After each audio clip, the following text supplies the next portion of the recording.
Chapter 20. Ahab's wars with Syria. Benhadad, the king of Syria, gathered all his army together, and there were 32 kings with him, and horses and chariots. And he went up and besieged Samaria, and fought against it. He sent messengers to Ahab, king of Israel, into the city, and said to him, Thus says Benhadad, Your silver and your gold is mine, your wives also, and your children, even the best, are mine. The king of Israel answered, It is according to your saying, my lord, O king. I am yours, and all that I have. The messengers came again and said, Benhadad says, I sent indeed to you, saying, You shall deliver me your silver and your gold, and your wives and your children. But I will send my servants to you tomorrow about this time, and they shall search your house, and the houses of your servants, and it shall be that whatever is pleasant in your eyes, they shall put it in their hand, and take it away. Then the king of Israel called all the elders of the land, and said, Please notice how this man seeks mischief. For he sent to me for my wives, and for my children, and for my silver, and for my gold, and I didn't deny him. All the elders and all the people said to him, Don't listen, neither consent.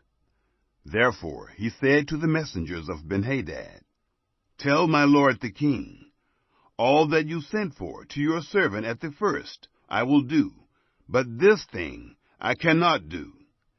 The messengers departed, and brought him back the message. Benhadad sent to him, and said, The gods do so to me, and more also, if the dust of Samaria shall suffice for handfuls for all the people who follow me.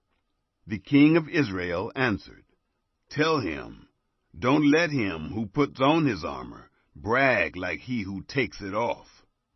It happened, when Benhadad heard this message, as he was drinking, he and the kings, in the pavilions, that he said to his servants, Prepare to attack! They prepared to attack the city. Ahab defeats Benhadad. Behold, a prophet came near to Ahab, king of Israel, and said, Thus says Yahweh, Have you seen all this great multitude? Behold, I will deliver it into your hand this day, and you shall know that I am Yahweh.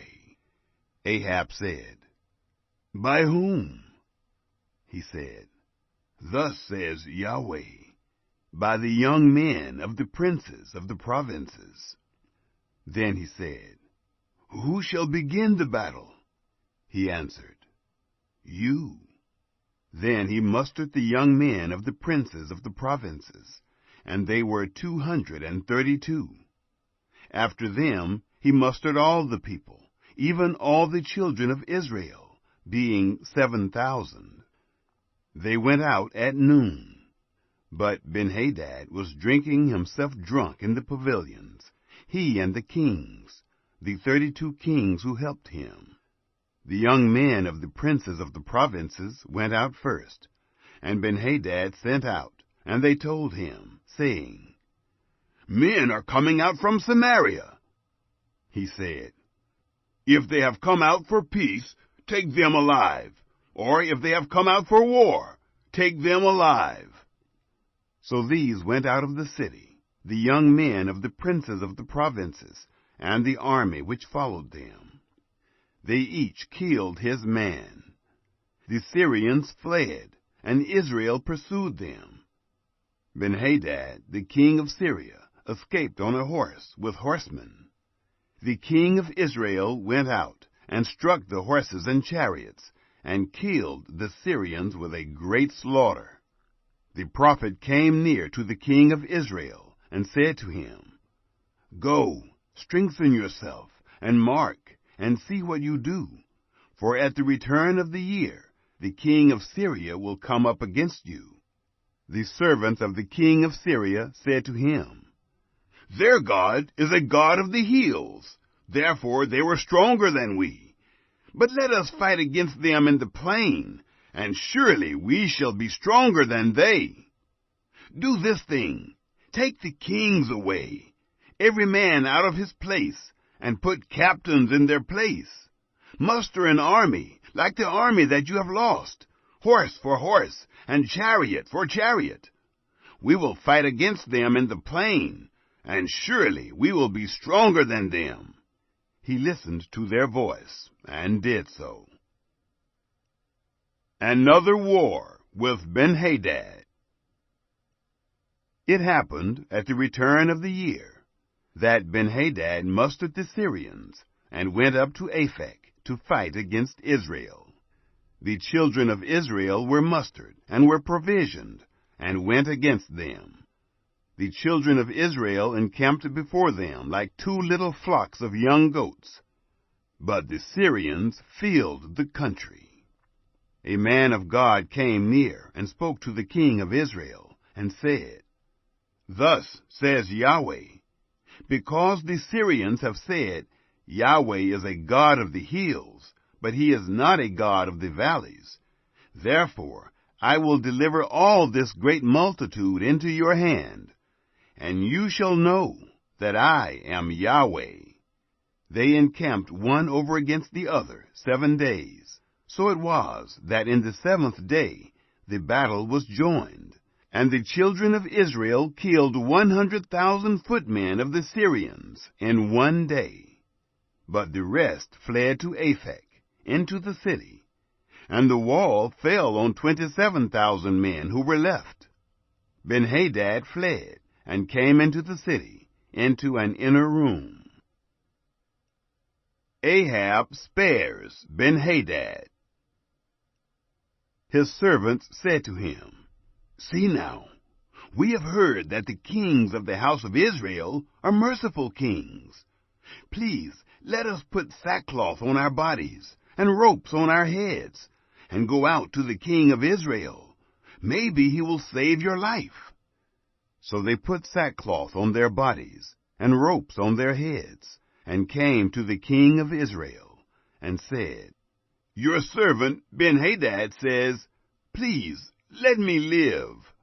He said, "Is he still alive? He is my brother." Now the men observed diligently, and hurried to take this phrase. And they said, "Your brother Ben-Hadad." Then he said, "Go, bring him." Then Ben-Hadad came out to him, and he caused him to come up into the chariot. Ben-Hadad said to him, "The cities which my father took from your father I will restore. You shall make streets for yourself in Damascus, as my father made in Samaria." "I," said Ahab, "will let you go with this covenant." So he made a covenant with him, and let him go. A prophet reproves Ahab. A certain man of the sons of the prophets said to his fellow by the word of Yahweh, "Please strike me." The man refused to strike him. Then he said to him, "Because you have not obeyed the voice of Yahweh, behold, as soon as you are departed from me, a lion shall kill you." As soon as he was departed from him, a lion found him, and killed him. Then he found another man, and said, "Please strike me." The man struck him, smiting and wounding him. So the prophet departed, and waited for the king by the way, and disguised himself with his headband over his eyes. As the king passed by, he cried to the king, and he said, "Your servant went out into the midst of the battle, and behold, a man turned aside, and brought a man to me, and said, 'Guard this man. If by any means he be missing, then your life shall be for his life, or else you shall pay a talent of silver.' As your servant was busy here and there, he was gone. The king of Israel said to him, "So your judgment shall be. Yourself have decided it." He hurried and took the headband away from his eyes, and the king of Israel recognized that he was of the prophets.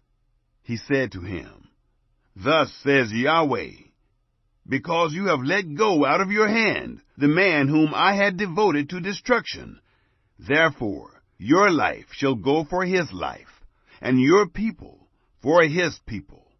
The king of Israel went to his house, sullen and angry, and came to Samaria.